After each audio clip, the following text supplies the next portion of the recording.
Seja bem-vindo a mais uma edição do Botequim Virtual. Informação na dose certa.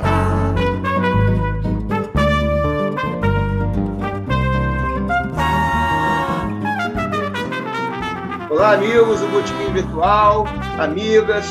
Hoje estamos começando mais uma semana com já um novo presidente nos Estados Unidos, que não temos vinculação partidária, mas pelo menos aquele que saiu, eu acho que pode vir a ser um alívio para as pessoas que prezam a fraternidade, a igualdade e todos os valores humanistas que ficaram em xeque aí na gestão do Trump, né? Por coincidência, nós temos hoje a honra de receber o senador Suplicy, Eduardo Suplicy, um batalhador antigo pela causa da renda mínima de cidadania, renda básica de cidadania, que é uma bandeira também um pouco nossa, porque sabemos que com a decadência da sociedade industrial, a questão do emprego se torna muito relevante e também do papel do Estado, né? Então, vamos direto ao assunto, vamos dar boas-vindas para o senador e um grande abraço também, porque além de um senador e um político comprometido com essas causas, ele é um grande amigo dos brasileiros e dos cariocas. Boa tarde, senador Eduardo Suplicy. Seja bem-vindo. Muito boa tarde, Rogério Lessa Benemont. É uma satisfação para mim estar conversando com vocês do Botequim Virtual, que, conforme você me explicou, tem muito a ver com a tradição de um dos principais jornais brasileiros que eu tanto admirava e curtia, que era o Pasquim. E, então, quero cumprimentá-lo, Célio Silveira, Randolfo de Souza, Rodrigo Otávio, Maria Luísa, aí, quem está no lugar da Maria Luísa, como nome é o... Luiz Antônio. Luiz Antônio. E a Marina, que também é... No Botequim hoje, eu vou fazer uma homenagem primeiro às mulheres, em homenagem à Marina, tá? Porque duas coisas bonitas aconteceram naquilo que você citou, a eleição do Joe Biden com a primeira vice-presidente da República de ascendência asiática. Seu pai era indiano, aliás, sua mãe indiana e seu pai jamaicano. Então, a Kamala Harris, que é a primeira mulher negra que chega à vice-presidência, eventualmente poderá assumir a presidência dos Estados Unidos algumas vezes, e certamente quero também saudar a boa notícia para todos que acreditamos na democracia, que foi a vitória de Joe Biden, né? E também cumprimentar a Marina, porque no Botequim ela ainda é 1 em 7, mas já lá no Senado da Bolívia, a boa notícia foi que em 36 senadores, Marina já sabe, né? 20 são mulheres, que coisa boa, não é verdade? Então, a minha primeira palavra é de homenagem às mulheres, está bem? Nós agradecemos muito, senador. Inclusive, temos também a Alana Gandra, que hoje nós estamos gravando num horário um pouco alternativo. Então, ela, como trabalha na EBC, não está nesse momento, mas ela pode chegar também, de repente. Que bom. Então, eu vou pedir que o Hélio Silveira, que é o nosso economista do nosso botequim, embora ele não faça a contabilidade da casa, ele vai abrir os trabalhos, porque ele tem feito artigos ligados a essa questão da renda básica de cidadania e outras associadas a ela. Hélio, por favor. Boa tarde, senador. Boa tarde. E agora, futuro vereador, de novo, né? É possível. Repetindo, né? Sim. Vai repetir, não é isso? Eu espero, mas eu... Não, claro que vai. Preciso até informar que meu número é 13131, só para que todos saibam. Ok. Senador, Eu não sei se eu gosto de ser chamado ainda de senador ou vereador. Vereador, mas Eduardo Suplicy, Então prezado vamos lá, Hélio Eduardo Silveira. Suplicy. Eduardo Suplicy. E eu, Hélio Silveira. Sou aposentado do BNDES, tá? Eu tenho uma certa participação nos últimos anos da minha carreira na Associação de Funcionários do BNDES, tá? E sempre nós nos dedicamos a escrever artigos, tá? Por conta de uma economia, vamos dizer, social, né? Só que a gente chama de uma economia funcional, tá? Sim. E nos últimos e a gente continua agora escrevendo 3 artigos, o Rogério não falou, mas ele faz parte de um trio. Sou eu, Rogério e mais um colega, Gustavo, do BNDES. E aí, nos últimos 3 artigos, nós focamos na pandemia, tá? E sugerimos, de acordo com o nosso pensamento de desenvolvimento, ações para que a pandemia fosse, pelo menos, minorada, né? Com a ação do Estado. Então, escrevemos 3 artigos. E os últimos 2, nós citamos o senhor com a renda básica universal. Tá? Só que no último artigo, nós mudamos para RVU, Renda Vitalícia Universal, de acordo com o pensamento do professor Pablo Salvati, certo? Ele fala que a renda devia ser vitalícia desde o nascimento. Sim. Como a gente não... É muito difícil até falar em renda básica, quanto mais em renda vitalícia no nascimento. Então, nós propomos uma renda vitalícia a partir dos 18 anos, tá? Para todos os brasileiros, baseado na sua proposta. Perfeito? E agora eu vou fazer uma reclamação. Eu sou brizolista, mas após a morte do Brizola, sempre votei no PT. E vou fazer uma reclamação. O PT não sabe a força que tem. O PT ele tem uma base muito bem estruturada, mas ele não sabe o poder que tem. Ele tem um consórcio Nordeste fortíssimo, unido e trabalhando em prol contra a pandemia, e tem o seu projeto de renda básica, que a gente não vê a atuação presente nessa questão. Então, essa é mais ou menos a minha pergunta. Por que o PT não faz isso com o senador Eduardo Suplicy? Prezado Hélio Silveira, eu gostaria de ver mais e mais o PT também empenhado, algumas pessoas, um PT que tem se empenhado bastante. Você sabe que no dia 21 de julho, no Congresso Nacional, se formou a Frente Parlamentar em Defesa da Renda Básica, que está sendo presidida pelo João Henrique Campos, filho do ex-governador Eduardo Campos, que faleceu no desastre de avião. Ele é um jovem deputado, 34 anos, está disputando a prefeitura lá com a Marília Reis, 2 ótimos nomes. E essa frente tem hoje 220 deputados federais e senadores. E eu fiquei muito feliz, inclusive o João Henrique Campos me convidou para ser presidente de honra dessa frente parlamentar por ter sido o autor da lei que institui a renda básica, né? Então,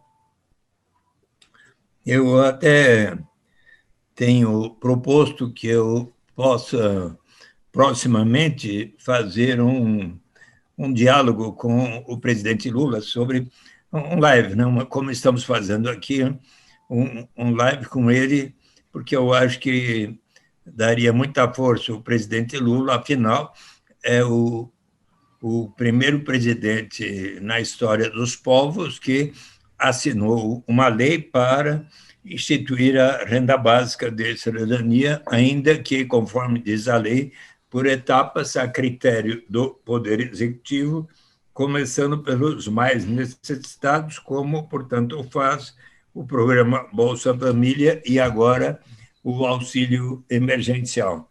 Senador, que autoridades no mundo apoiam a instituição da Renda Básica de Cidadania?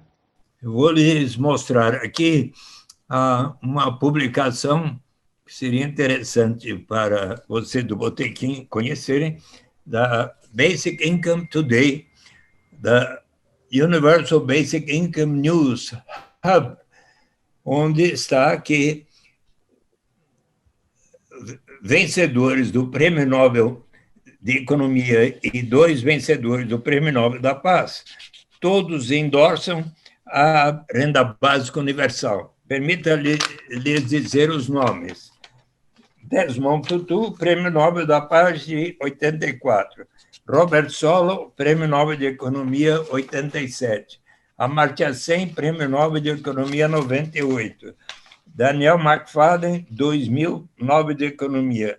Muhammad Yunus, Nobel da Paz, 2006. Peter Diamond, 2010, Nobel Prize de Economia, 2010. Christopher Pissarides, 2010, Prêmio Nobel de Economia. Angus Deaton, 2015, Prêmio Nobel de Economia. Abhijit Banerjee, da Índia, 2019, no ano passado ele foi Prêmio Nobel de Economia, e sua esposa, Esther Duflo, Prêmio Nobel de Economia em 2019. E, por exemplo, nesse livro, que é excelente, Good Economics for Hard Times, Abhijit Banerjee e Esther Duflo tem um longo capítulo onde falam das vantagens da renda básica de cidadania, para ver como é que, eu tenho insistido, inclusive com o presidente Lula, quem sabe a gente possa fazer uma live, né? Eu gostaria até que fosse antes das eleições, mas na hora que ele puder. Ele mesmo me disse, em maio passado, uma hora dessa eu quero fazer com você um diálogo sobre a renda básica. E eu tenho assim, um sentimento, uma convicção de que vai dar muito certo. E na direção do propósito que você me fala, né? Mas há hoje diversos senadores e deputados do PT, como Paulo Paim, como Paulo Teixeira, como Alexandre, que é vice-presidente da Frente Parlamentar, e outros que têm tido muito entusiasmo pela renda básica de cidadania. Me acha?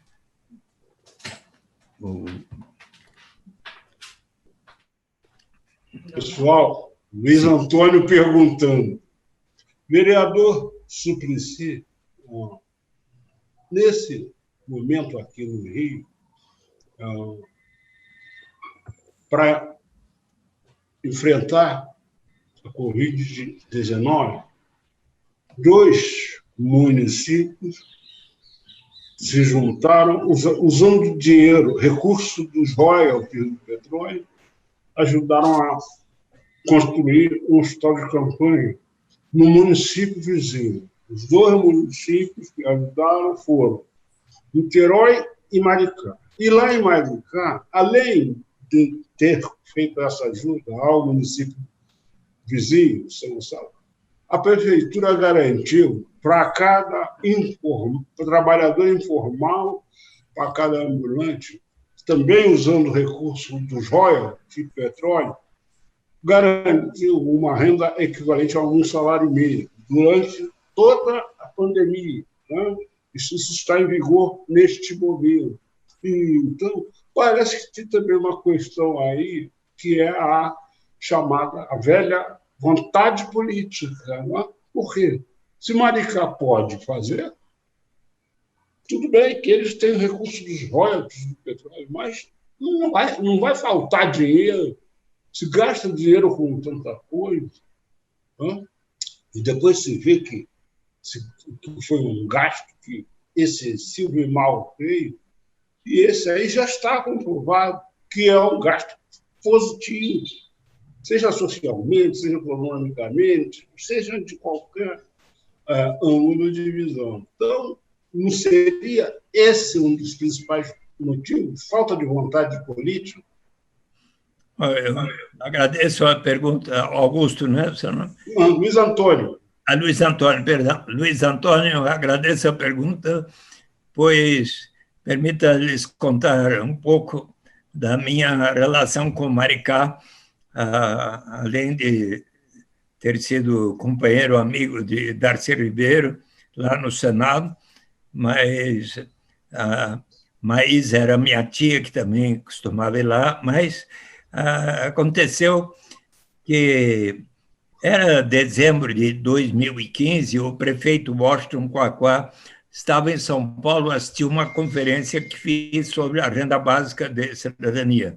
Ao terminar, ele me disse, eu quero aplicá-la em Maricá.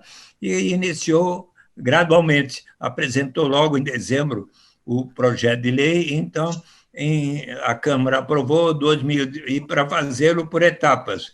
2016 começou com 10 mumbucas, a moeda social equivalente a R$1. Mumbuca é o nome do rio que cruza a cidade, e já eles tinham antes fundado o Banco Comunitário Mumbuca e a moeda social Mumbuca para estimular o comércio, a economia local, aceita pelo comércio da cidade. Então, no ano 2016, 10 mumbucas eram acrescidas ao Bolsa Família, 2017, 20 mumbucas. Em 2019, todas as famílias que estavam inscritas, isto em dezembro de 2019, todas as famílias inscritas no cadastro único, que recebe até 3 salários mínimos, para todas essas famílias, cada pessoa passou a receber 130 mumbucas como renda básica de cidadania, e nos meses agora de pandemia, então, 130 passou para 300 mumbucas por mês, são 41.500 pessoas, um quarto praticamente das 162 mil famílias, habitantes de Maricá que estão recebendo. No final do ano, a previsão é que metade, portanto, 81 mil pessoas de Maricá estarão recebendo, e a previsão é que em 2024 toda a população, agora está o prefeito Fabiano Horta, que é o sucessor também do PT, e é muito interessante que, bem, Maricá tem utilizado muito bem esses benefícios, essa receita advinda do pré-sal, pois ali tanto melhoraram muito o sistema educacional, com mais creches que foram iniciadas, com educação de nível fundamental, de nível médio também muito melhorada. Melhorou muito o hospital, mas, enquanto isso, construíram o hospital, inaugurado há pouco mais de 2 meses, Dr. Ernesto Che Guevara, que justamente, conforme Luiz Antônio salientou, está atendendo a população dos municípios vizinhos, inclusive com Covid, não é? Também numa ação solidária.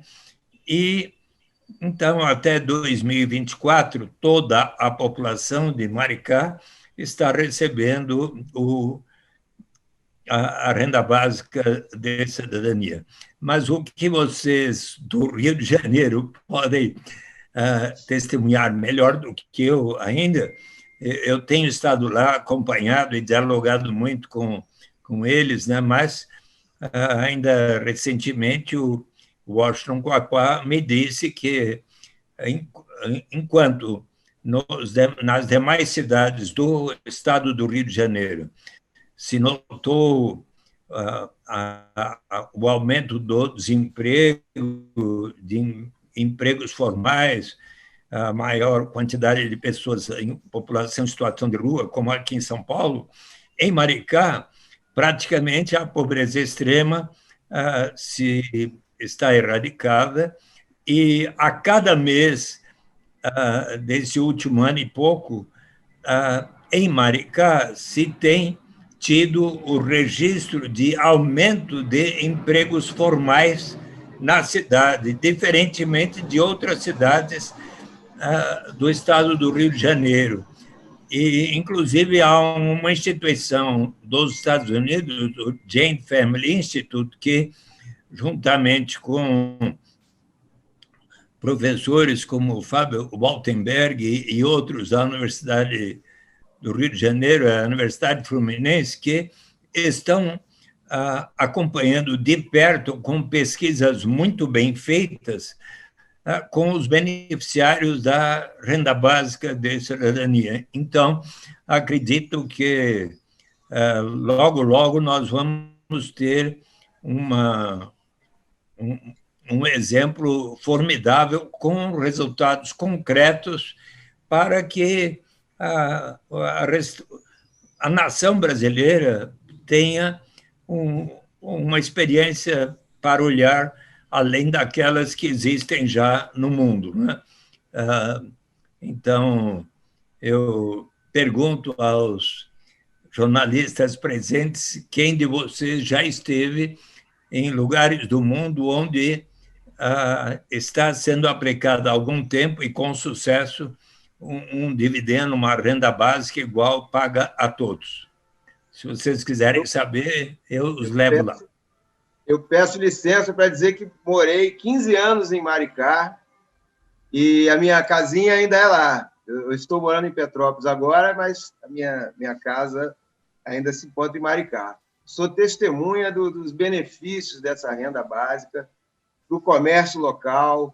Inclusive, tem outras ações paralelas, né? A prefeitura compra dos produtores locais a merenda escolar. Então, são várias ações que formam um todo muito benéfico, e o Maricá está realmente na vanguarda.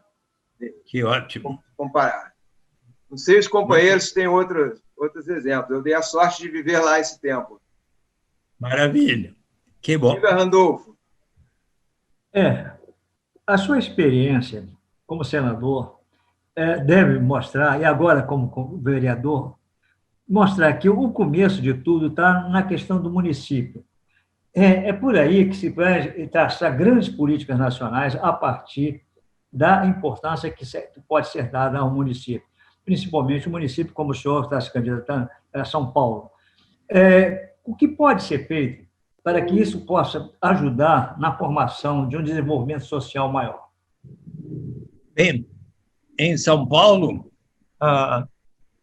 vocês sabem que eu fui secretário de Direitos Humanos, honrado pelo prefeito Fernando Haddad, de fevereiro de 2015 até final de março de 2016, porque então me desincompatibilizei para ajudá-lo e ser candidato a vereador. Tive 301.446 votos, a maior votação na cidade de São Paulo e na história do Brasil para um vereador. Mas quando era secretário, eu fiz parte de um grupo intersecretarial que, nos últimos meses do governo Fernando Haddad, formulou um projeto para instituir, por etapas, gradualmente, a renda básica de cidadania em São Paulo. E, se possível, até em colaboração com os níveis estadual e federal.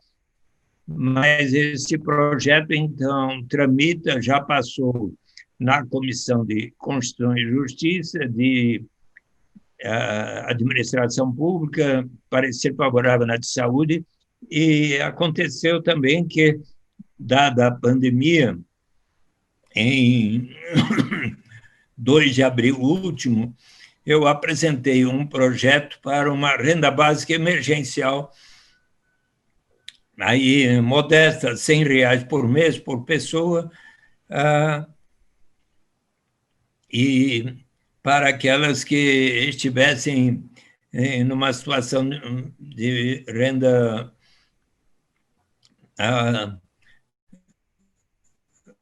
relativamente baixa. Então, e aconteceu que houve um interesse geral e por 48 votos dos 55 vereadores versus 2 não, foi aprovada há 2 semanas atrás, na Câmara Municipal, um projeto de lei para uma renda básica emergencial para complementar o auxílio emergencial do governo federal, da ordem de R$ 100 por mês por 3 meses, e então isto foi objeto do diálogo com o prefeito Bruno Covas. Então foi aprovado há 2 semanas, ele tem prazo até 17 de novembro para sancionar, mas possivelmente poderá sancionar até nesta semana. E então todas as famílias que estão no programa Bolsa Família terão esse acréscimo da renda básica emergencial, mas isso é só por 3 meses.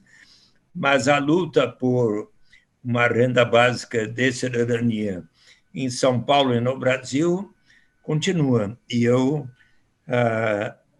tenho dedicado a minha energia, meu empenho, esforço para fazer com que, ainda durante a minha vida, eu fiz 79 anos em junho, eu possa ver a renda básica de cidadania instituída no Brasil e no planeta Terra, o que eu puder fazer, porque eu acredito muito nesta proposição. Hélio. Tem pergunta? Rodrigo? Hélio? Rodrigo? Tá Eduardo Suplicy? Oi, não. Com a sua experiência no tema, e puxando aqui para o botequim, para essa coisa da esquina, do pasquim, gostaria que você nos desse uma cola, uma dica de como nós colocarmos esse tema, esse debate, em corações e mentes da sociedade, que terão que passar pela grande mídia, classe média conservadora. Ou seja, como a gente convencer entre uma cerveja e outra que renda básica não é esmola para vagabundo? Como a gente ganhar essa classe média e fazer esse tema, até como o senhor acabou de falar, um tema universal, de relevância, como o mal ou bem está acontecendo hoje com a necessidade do cuidado ambiental. Temos uma menina, uma adolescente de 16 anos na Dinamarca, que é um símbolo mundial dessa luta.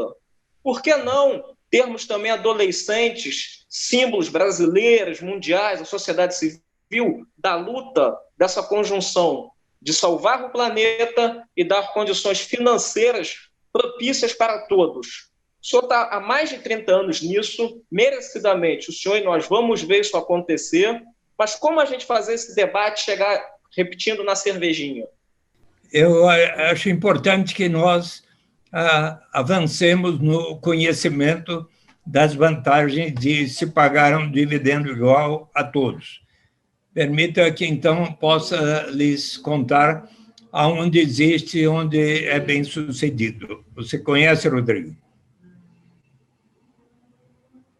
Já esteve lá, Rodrigo?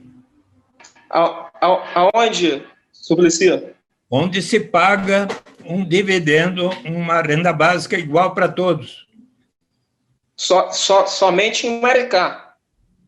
Não. Então, permita que lhes conte a história. No início dos anos 60, o prefeito de uma pequena vila de pescadores, como tantas existem no litoral do Rio de Janeiro e do Brasil, observou que de lá saiu uma grande riqueza na forma da pesca, mas boa parte da população ainda era pobre. Então, disse ele aos seus concidadãos: Vamos criar um imposto de 3% sobre o valor da pesca para instituir um fundo que a todos pertencerá. Mas o imposto sou contra, enorme resistência.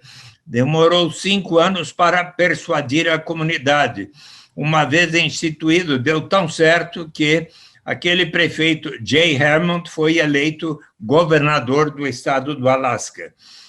E acontece que no final dos anos 60, na Baía de Prudhoe, ao norte do Alasca, tal como nós, na camada pré-sal do Atlântico, descobriu-se enorme reserva petrolífera.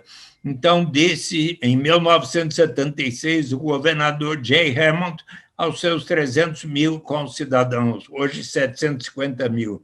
Nós precisamos pensar não apenas na geração presente, mas na vindoura, porque o petróleo não é renovável.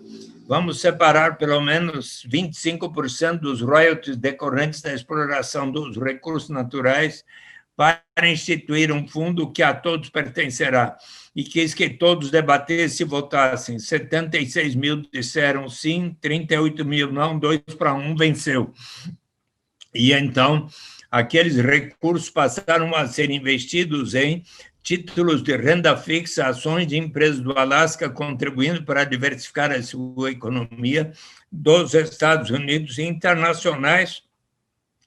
Podem ver no Fundo Permanente do Alasca as ações de Petrobras, Vale do Rio Doce, Itaú, Bradesco, Banco do Brasil, 200 e tantas empresas. Nós colaboramos para que isso exista lá, empreendimentos imobiliários. E o fundo passou de $1 bilhão no início dos anos 80 para hoje cerca de 66 bilhões de dólares. Vamos supor que você, Rodrigo Otávio, estivesse residindo no Alasca 1 ano a mais. Então, entre 1º de janeiro e 31 de março, você ali teria preenchido um formulário, uma página só.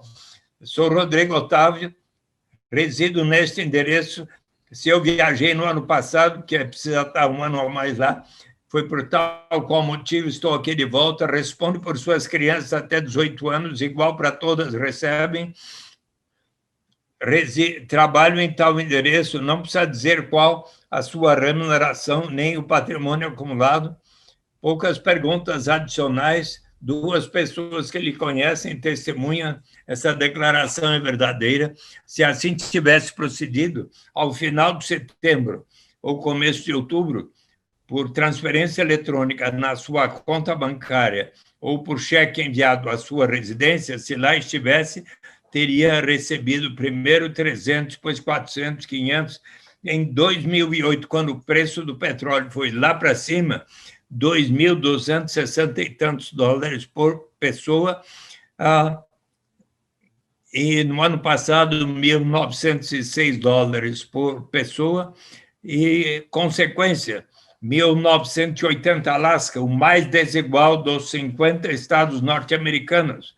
Hoje, Alasca, o mais igualitário, junto com Utah, os dois com 0,42 de coeficiente Gini, são os 2 estados mais igualitários dos Estados Unidos e constitui suicídio político para qualquer liderança do Alasca propor o fim do sistema.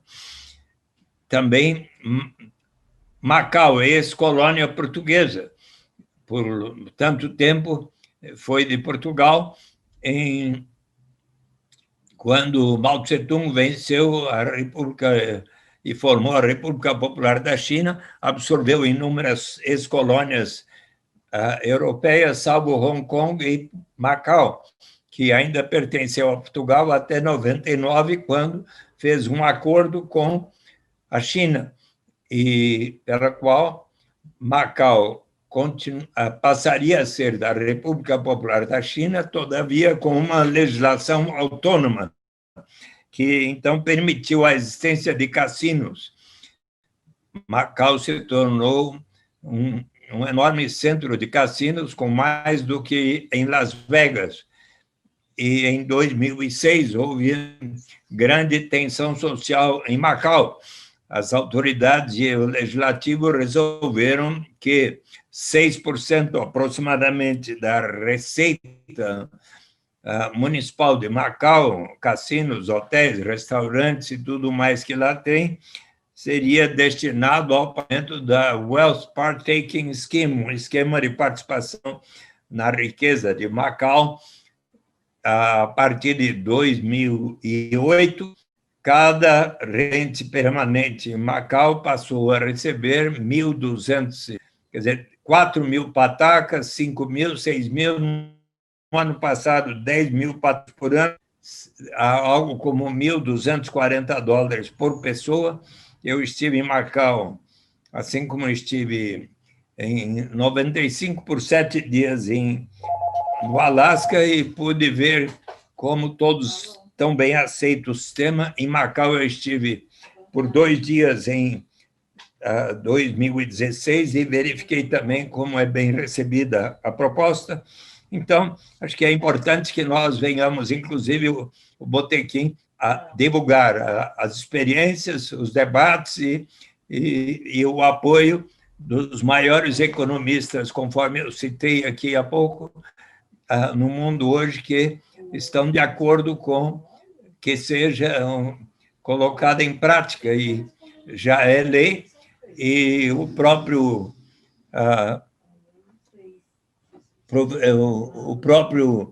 Paulo Guedes, que é ministro da Economia, chegou a mencionar poderíamos, quem sabe, chegar um dia a um entendimento, porque sobre a questão da renda básica, que o Milton Friedman apoia, só que depois ele, outro dia, em começo de setembro, respondendo lá, disse que eu só não estou de acordo que seja universal.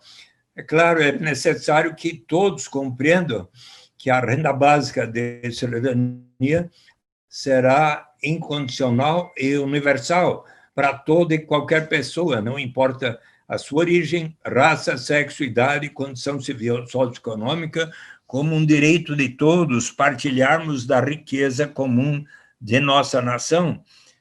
A ninguém será negado, até mesmo para o Paulo Guedes, para o Jair Bolsonaro, para o Pelé, para a Xuxa, para Eduardo Suplicy, para o Rogério Benemodo, Hélio Silveira, e Rodrigo, e Marina, e Randolfo, sim. Só que, obviamente, os que temos mais colaboraremos para que nós próprios e todos os demais venham a receber. Que vantagens há? Eliminamos inteiramente qualquer burocracia envolvida em ter que saber quanto cada um ganha no mercado formal, na carteira de trabalho assinado ou qualquer atividade que façamos. Se uma mulher toma conta das crianças do vizinho, no dia seguinte recebe um trocado, não precisa declarar. Eliminamos qualquer estigma, o sentimento de vergonha da pessoa precisar dizer eu só recebo tanto, por isso mereço tal complemento. Eliminamos o fenômeno da dependência que acontece quando tem um sistema que diz quem não recebe até certo patamar tem o direito de receber tal complemento, e a pessoa está por decidir, vou ou não iniciar essa atividade que vai me render esse tanto, mas se eu iniciá-la, receber esse tanto, e aí vem o governo e me retira o que eu estava recebendo naquele programa, eu talvez desisto e entro na armadilha da pobreza ou do desemprego, mas se todos iniciarmos da renda básica em diante, sempre haverá o estímulo ao progresso. Mas será mesmo? Será que não vai estimular a ociosidade? O que faremos com aquelas pessoas que têm uma tendência inarredável à vagabundagem? Será mesmo? Pensemos um pouco em nós, seres humanos, mulheres e homens. Todos nós amamos realizar uma série de atividades, mesmo sem remuneração no mercado. As mães, quando estão amamentando seus nenês, qualquer hora do dia, da noite, da madrugada, com todo carinho e amor, nós, quando estamos cuidando de nossas crianças, para que bem se alimentem e se desenvolvam, quando nossos pais e avós são mais idosos, precisam da nossa atenção e carinho, e lá estamos, nas associações de bairros, nas igrejas de todas as denominações, nos centros e diretórios acadêmicos. Quantos de nós não realizamos uma série de atividades porque nos sentimos úteis? Quando Vincent van Gogh e Amedeo Modigliani pintaram as suas obras, saíam pelas ruas para tentar vendê-las, alcançar a sobrevivência, mal conseguiam. Ambos ficaram doentes, morreram precocemente, hoje as suas obras são vendidas por milhões de dólares. A Constituição brasileira assegura o direito à propriedade privada, o que significa que aquela pessoa que detém a propriedade de uma fábrica, de um hotel, de um restaurante, de uma fazenda, de títulos financeiros, de uma loja, de propriedades imobiliárias, estas pessoas têm o direito de receber os rendimentos do capital na forma de lucros, juros, aluguéis. E eu lhes pergunto, por acaso, para receber tais rendimentos, precisa essa pessoa necessariamente comprovar que esteja trabalhando, que suas crianças e adolescentes estejam indo à escola? Não.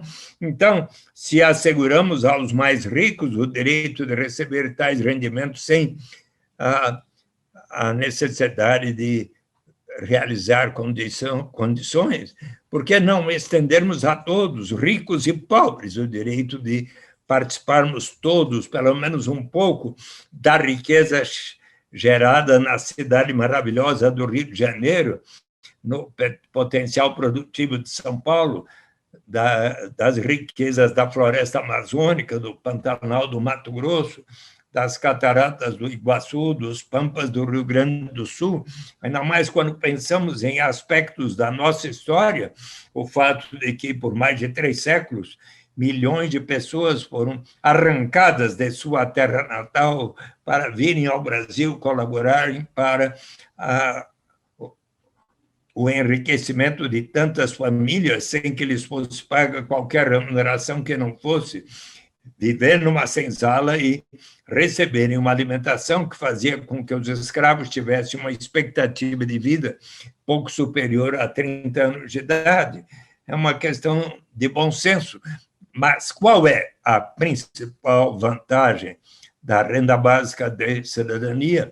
É do ponto de vista da dignidade, da liberdade do ser humano, de que nos fala Amartya Sen, o grande prêmio Nobel de Economia, que em desenvolvimento como liberdade, diz que desenvolvimento, se for para valer, deve significar maior grau de liberdade para todos na sociedade. Então, para aquela mulher que, não tendo como dar de comer em casa para suas crianças, para sua avó, resolve vender o seu corpo aqui no Parque da Luz, ou para aquele rapaz que, não tendo como ajudar no orçamento da sua família, resolve se tornar o aviãozinho da quadrilha de narcotraficantes, como o personagem do Homem na Estrada, do Mano Brown, dos Racionais MCs, o homem na estrada que recomeça a sua vida, sua dignidade, sua liberdade, que foi perdida, subtraída e quer mostrar a si mesmo que realmente mudou,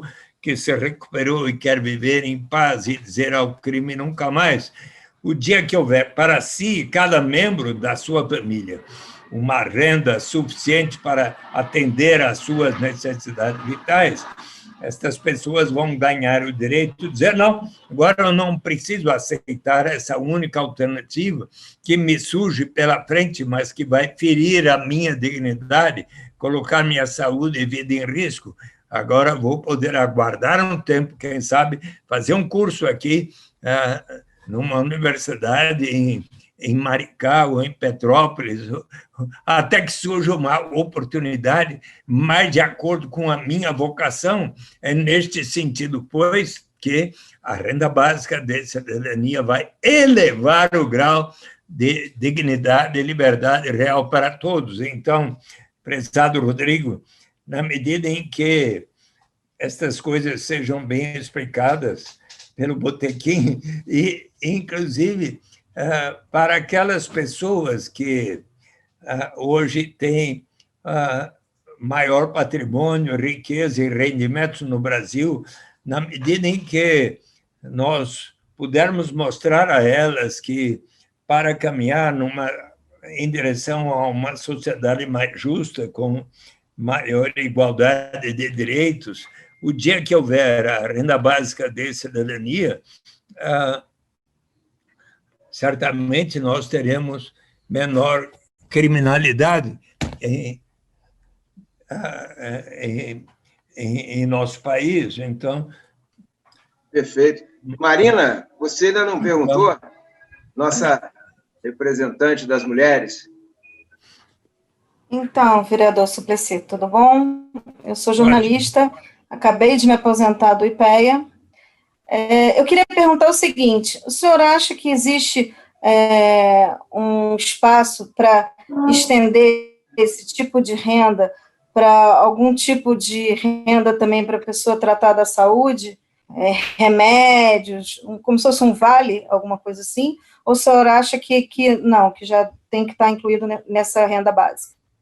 Não, eu acho que será importante que venhamos a ter o Sistema Único de Saúde, que deve assegurar o direito a todos os brasileiros, o direito à saúde, mas a renda básica é uma coisa importante para que a todas as pessoas se garantam o mínimo para a sua sobrevivência, acho que até para a aquisição de remédios, quando isso acontece, né? Mas, falando do IPEA, é interessante que ali no IPEA, por exemplo, Pedro Herculano de Souza e Serguei Soares fizeram estudos sobre a unificação de programas como o Salário Família, o Bolsa Família, o desconto do imposto de renda permitido aos de maior renda por dependente até 16 anos, e eles propõem substituí-los por um benefício infantil universal ou uma renda básica de cidadania para todas as pessoas até 16 anos.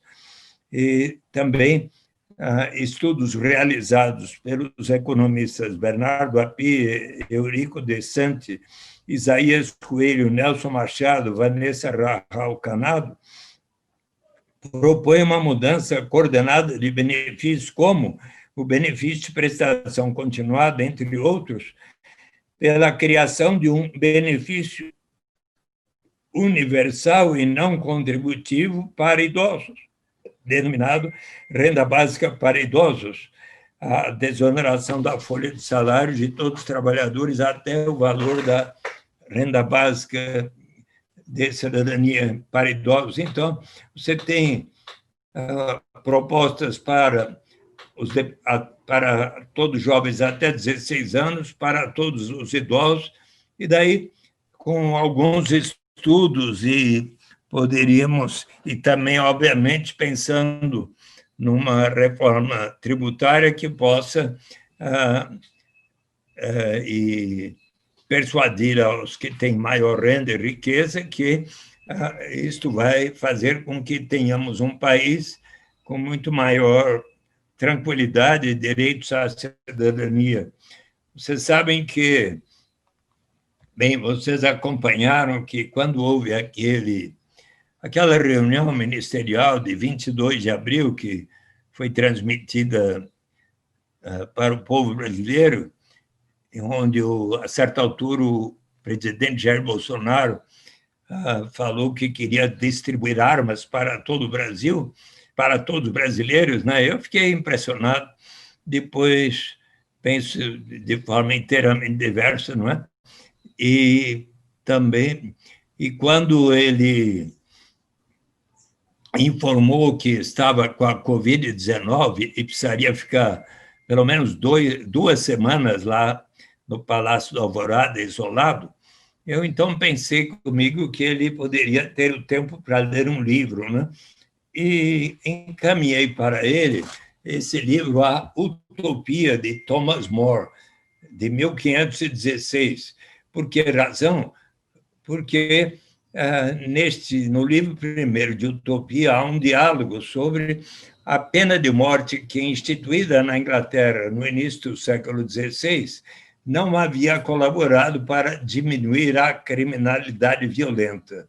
Então, o cardeal Morton estava discutindo esse assunto com alguns personagens, e eis que o personagem Rafael Itludeu, contador de histórias português, ponderou muito mais eficaz do que infligir estes castigos horríveis a quem não tem outra alternativa, senão, de primeiro, tornar-se um ladrão para daí ser transformado em cadáver, é você assegurar a sobrevivência das pessoas. E, com base nesta reflexão, um amigo de Thomas More, chamado Juan Luís Vives, escreveu para o prefeito da cidade flamenga de Bruges, na Bélgica, onde, pela primeira vez, propõe a garantia da sobrevivência aos habitantes de Bruges. E, por causa disto, é que Thomas More é considerado um dos pensadores, através da história, que melhor fundamentou a proposta da renda básica de cidadania. Bem, o gabinete do presidente agradeceu o meu livro, mas não comentou se ele leu o livro até agora. Eu não sei, acho que, quem sabe, numa entrevista do Botequim ao presidente, podem perguntar se ele chegou a ler Thomas More e o que ele achou. Há quem diga, senador, que o presidente prefere as histórias em quadrinhos, notadamente aquelas do Pato Donald e outros personagens da Disney. Quem sabe, então, eu vá encaminhar a ele. Pega uma cartilha ali, por favor. A cartilha ali, por favor. O Ziraldo fez uma cartilha muito bonita. Está em inglês. Tem em espanhol também. Aí. Aqui está em inglês, uma história feliz, já está tem em inglês, tem em espanhol, uma história feliz sobre a renda básica de cidadania, e em português foi esgotada, então, mas quem sabe eu mande para ele, quem sabe em quadrinhos ele vai ver as vantagens da renda básica de cidadania. Tá bom? Sim, nós aproveitamos que o querido Ziraldo foi citado, né, para dizer que também nós já entrevistamos o Luiz Pimentel. Sim, o Luiz Pimentel também, que foi editor na segunda fase do Pasquim, da revista Bundas, também já foi entrevistado aqui do Botequim. E o nosso Amorim, que é cartunista e também participou do Pasquim, ele fez a nossa logomarca e também gravou a nossa vinheta. Tem uma voz bonita, embora ele seja mais retraído para as entrevistas. Outra coisa a ser lembrada é que, para os fanáticos com austeridade e gasto público zero, teto de gastos, né, que esse gasto com esses programas sociais e de renda mínima, né, como esses recursos, em geral, vão para o consumo, esse dinheiro volta para a economia, volta para o governo em impostos, dinamiza, faz com que armazéns e outras atividades econômicas ganhem impulsos. Então, todo esse gasto não é um gasto, é um investimento. Hoje, para se fazer qualquer curso de inglês, o anunciante não fala que você vai gastar tanto de mensalidade, está dizendo que você está fazendo um investimento. Então, é necessário que a gente olhe isso como um investimento humano, né? E inclusive, um impulso no processo civilizatório, já que nós estamos aí na era do conhecimento, onde os empregos formais na indústria estão em xeque, né? Então, senador, agradecemos muito mais uma vez e o microfone é seu para as últimas considerações finais. Então, para concluir, como eu iniciei falando das mulheres, eu queria contar para a Marina o que eu pude ver no ano passado, numa experiência da renda básica realizada nas vilas rurais do Quênia. Um grupo, 4 formandos das universidades de Harvard e do MIT criaram uma organização denominada Give Directly, voltada para o propósito de erradicar a pobreza. E ganharam um prêmio da Google, $2,5 milhões, das empresas do Vale do Silício, mais 25 milhões de dólares, e mais contribuições voluntárias. E com 30 milhões de dólares passaram a realizar uma experiência notável e pioneira de renda básica nas vilas rurais pobres do Quênia. Em 44 vilas, por 12 anos, estarão pagando, isso já há mais de 2 anos e meio, 22 dólares para cada adulto por mês de 18 anos ou mais. Também para outras vilas rurais, cerca de 70, aí por 2 anos. Outras vilas rurais, acho que cerca de 80, por pagamento à vista, 550 mais 550 pago em outubro e dezembro de 2018. E outras 100 vilas sem nada, sem nenhum pagamento para efeito de controle. E eu fui visitar por 8 dias no Quênia, em janeiro de 2019. E então eu estive lá com a Mônica Dallari e perguntamos: quando vocês passaram a receber 22 dólares por mês, passaram a trabalhar mais ou menos?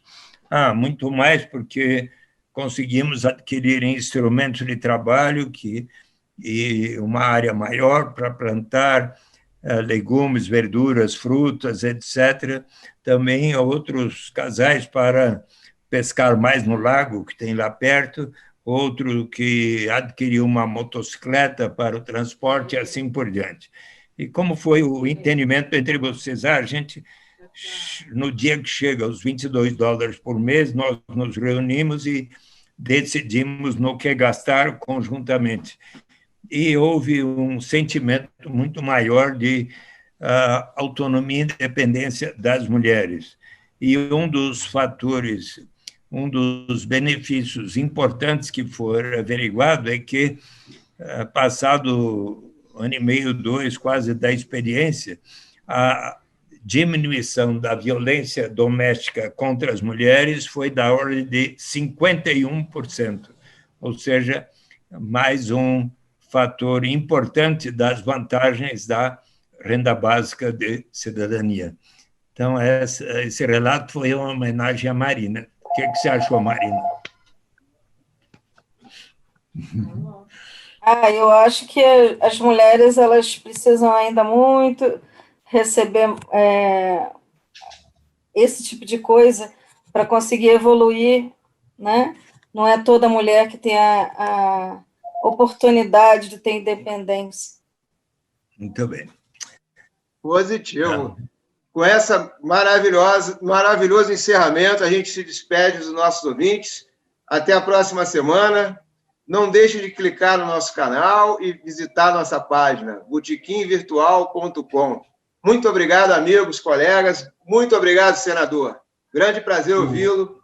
E vamos em frente. Obrigado. Grande abraço. Esta foi mais uma edição do Botequim Virtual. Informação na dose certa. Até a próxima.